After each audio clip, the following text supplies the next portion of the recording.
तो अक्सर आपने ये सुना होगा कि जापान पे अमेरिका ने हिरोशिमा और नागासाकी के दो जगह पे परमाणु बम गिराया, जो इतिहास का एक बहुत ही भयंकर परिणाम रहा है, जो कि नहीं करना चाहिए था।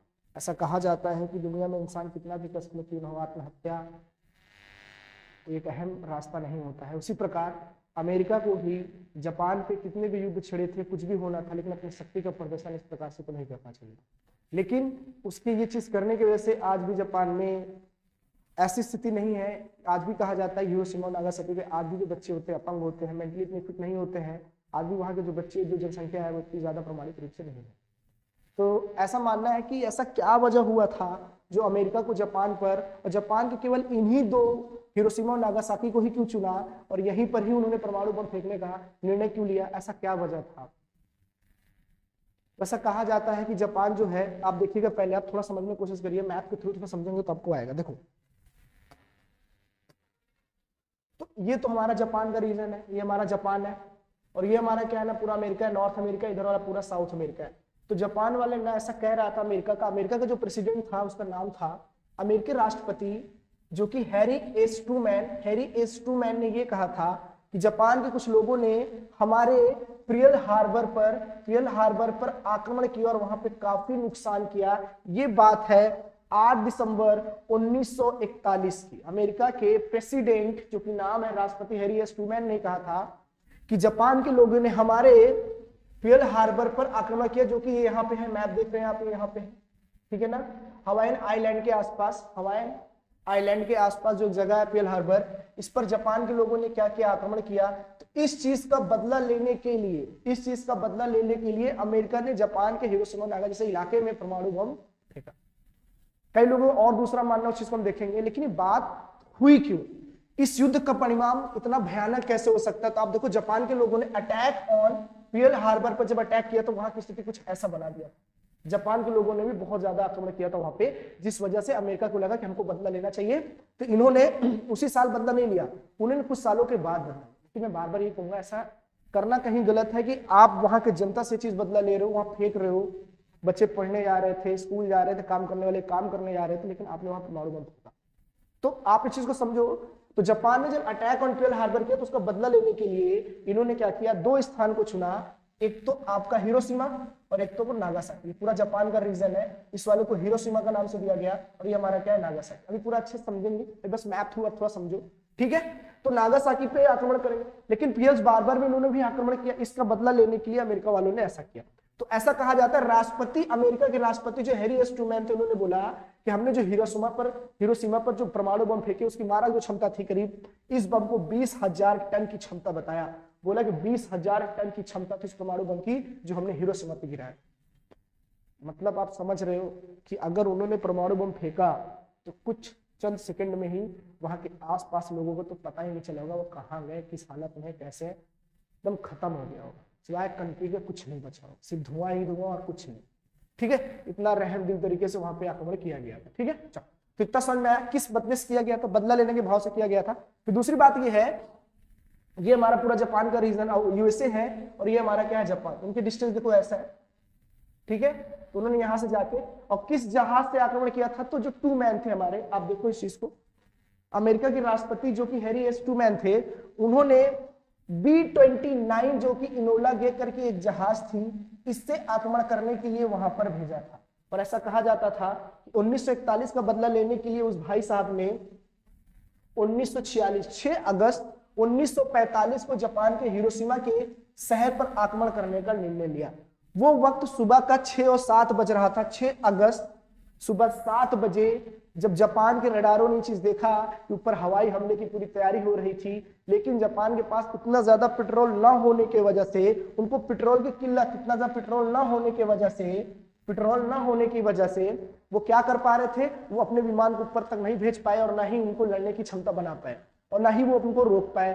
तो बात ये हुई कि सुबह 7 बजे देख तो लिए थे, सतर्क होने की भी कोशिश किए, लेकिन 8:09 पर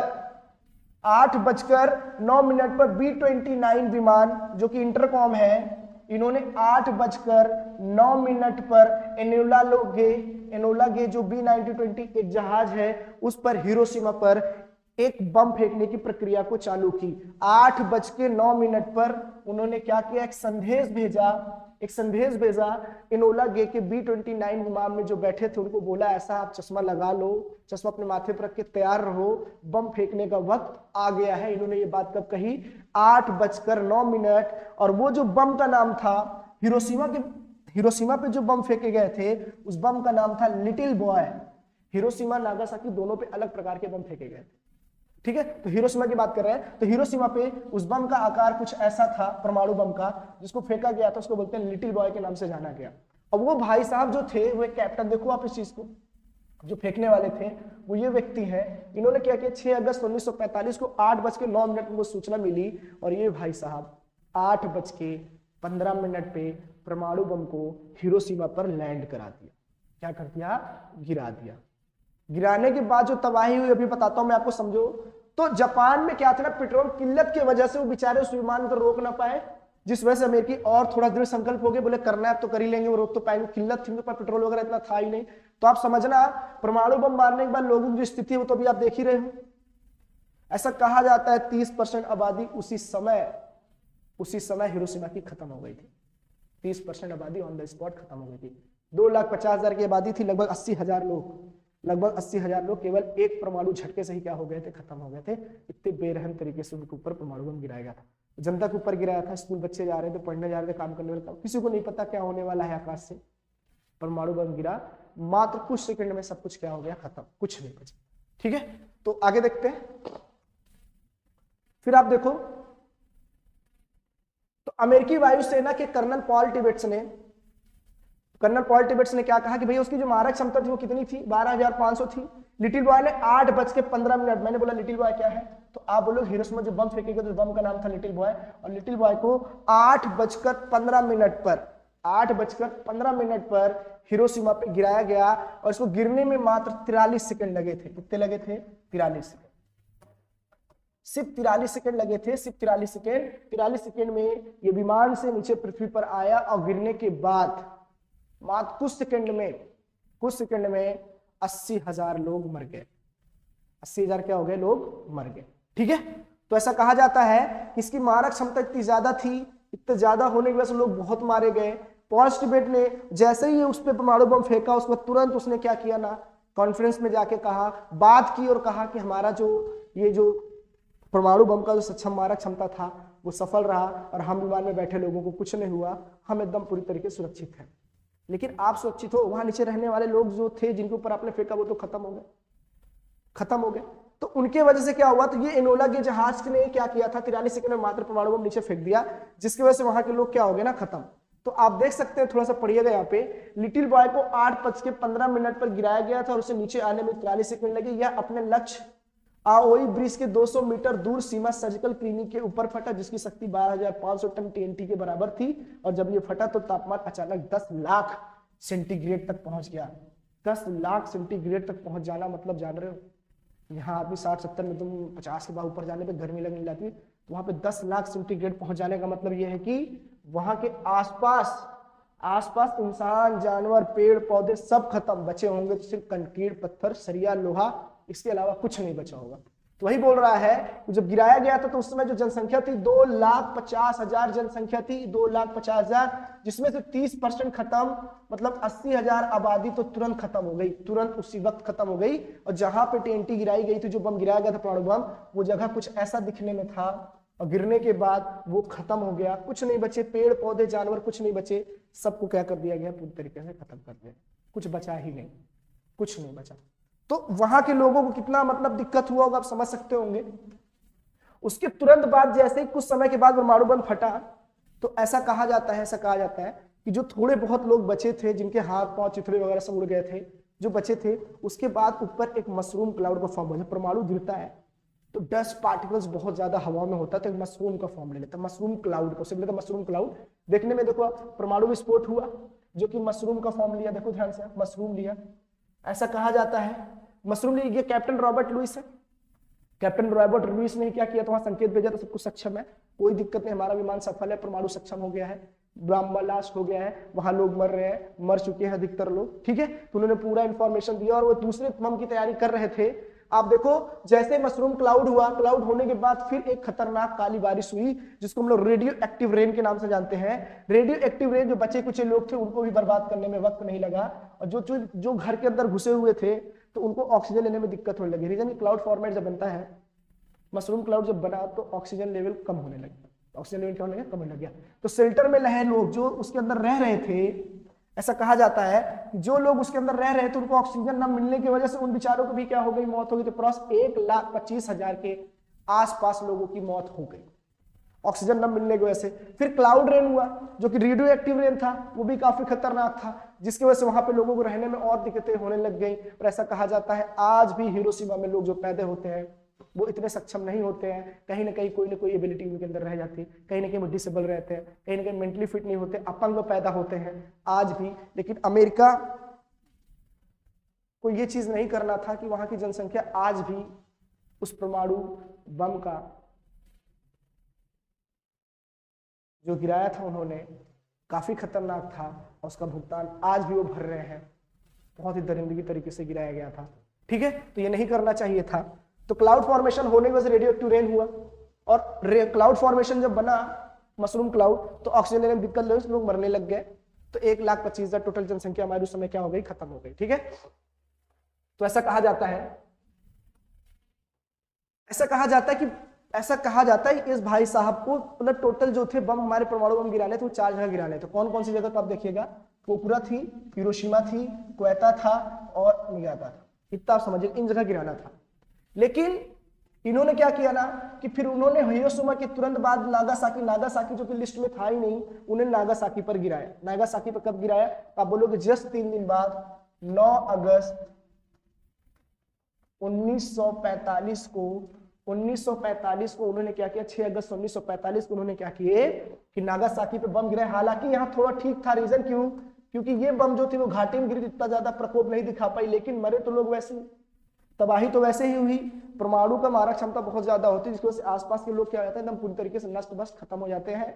जो थोड़े बहुत बचते हैं तो उनके हाथ नहीं होते, पाँव नहीं होते हैं, कुछ ना कुछ खत्म हो जाता है, इंसान जीने के योग्य नहीं होता है। फिर क्लाउड फॉर्मेशन होने की वजह से लोग ऑक्सीजन नहीं ले पाएंगे, फिर मारे जाएंगे, फिर क्या होंगे, मारे जाएंगे। तो ऐसा कहा जाता है कि 9 अगस्त को गिरा फैटमैन। अभी जो मैंने बोला हिरोशिमा में जो गिराया गया था, लिटिल बॉय के नाम से बम गिराया गया था, लेकिन जो हमारा नागासाकी में है, नागासाकी जो कि दिखने में ये है, तो यहां पे जो बम गिराया गया उसको बोलते हैं फैटमैन के बम के नाम से गिराया जाता है। और ये घाटे गिरती है, इसलिए प्रकोप थोड़ा सा इसका कम होता है, लेकिन ये भी क्या हुआ ना, पूरी तरीके से खत्म हुआ। तो ये बंदा था जिसने दूसरा बम गिराने को नागासाकी को ऑर्डर दिया, जबकि लिस्ट में था ही नहीं।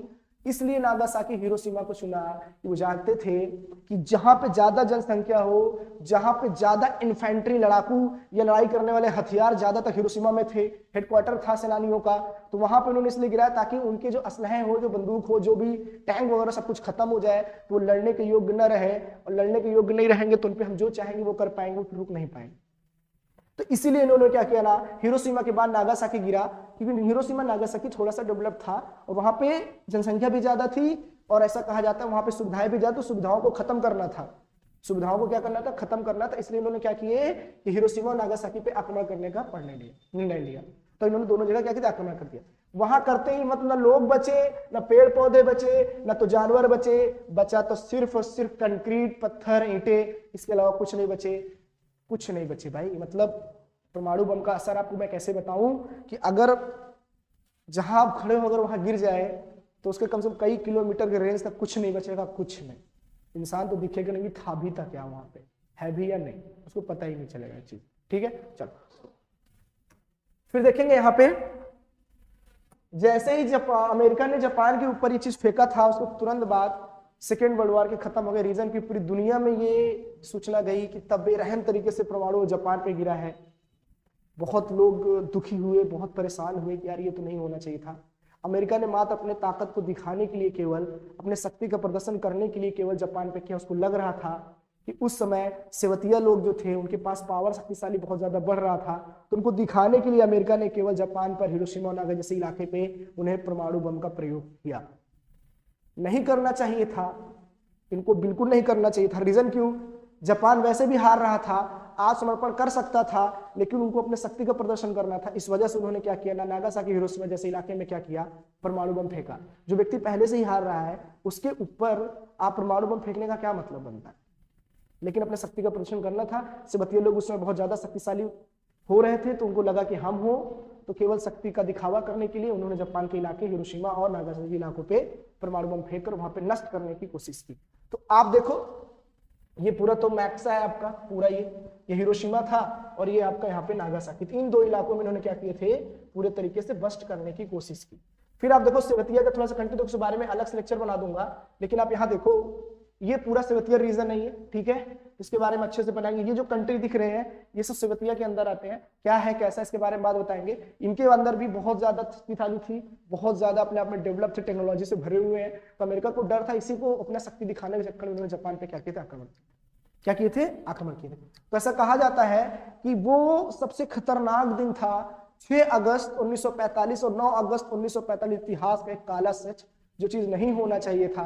वहां की जनता, वहां की पब्लिक आज भी इस चीज से जूझ रही है, निकलने की कोशिश कर रही है, लेकिन आज भी जनसंख्या वहां इतनी ज्यादा अप्लीकेबल नहीं है।